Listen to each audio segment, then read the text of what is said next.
La liberté, un concept profondément ancré dans l'esprit humain, représente le pouvoir d'agir, de parler et de penser à sa guise, sans restriction indue.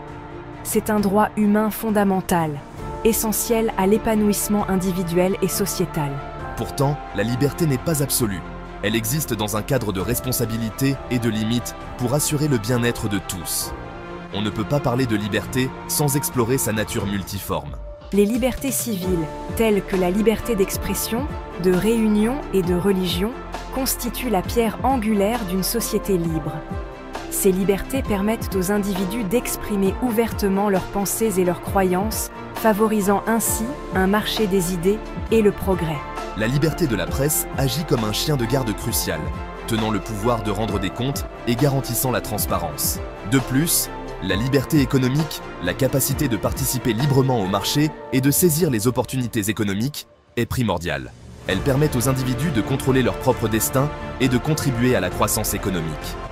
Cependant, il est crucial de reconnaître que la vraie liberté ne peut exister dans un vide d'égalité. La démocratie, un système de gouvernement où le pouvoir suprême est investi dans le peuple et exercé par l'intermédiaire d'un système de représentation, trouve ses racines dans la Grèce antique. La démocratie athénienne, bien que limitée dans sa portée, a fourni un modèle rudimentaire de participation des citoyens au gouvernement. Les citoyens, bien qu'un groupe restreint, participaient directement à la prise de décision par le biais d'assemblées, jetant ainsi les bases des futurs systèmes démocratiques. Des siècles plus tard, le siècle des Lumières, une période d'intense fermentation intellectuelle et philosophique, a insufflé une nouvelle vie aux idéaux démocratiques.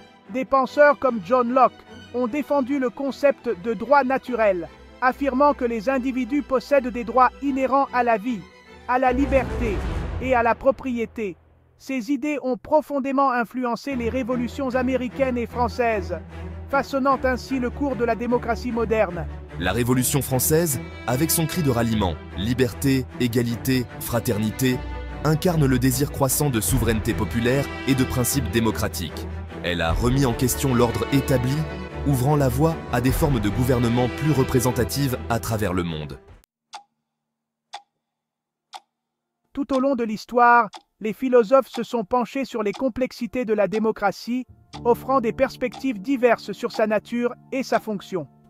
Jean-Jacques Rousseau, un éminent penseur des Lumières, a mis l'accent sur le concept de volonté générale, affirmant que l'autorité politique légitime découle du consentement collectif des gouvernés. Il croyait que la démocratie directe, où les citoyens participent directement à la prise de décision, est la forme la plus pure d'autogouvernance. John Stuart Mill, un ardent défenseur de la liberté individuelle, a souligné l'importance de la protection des droits des minorités au sein d'une démocratie.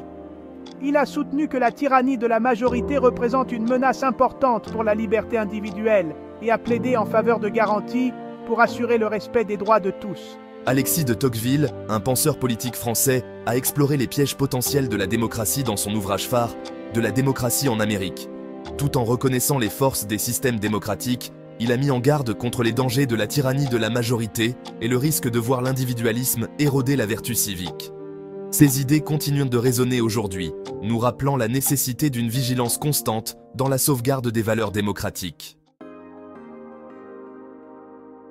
La démocratie, dans ses manifestations modernes, a évolué vers diverses formes, chacune ayant ses propres forces et limites.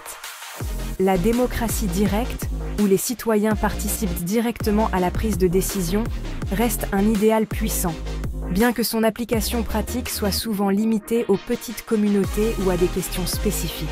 Les référendums et les initiatives populaires, qui permettent aux citoyens de voter sur des politiques spécifiques, offrent un aperçu du potentiel des pratiques démocratiques directes.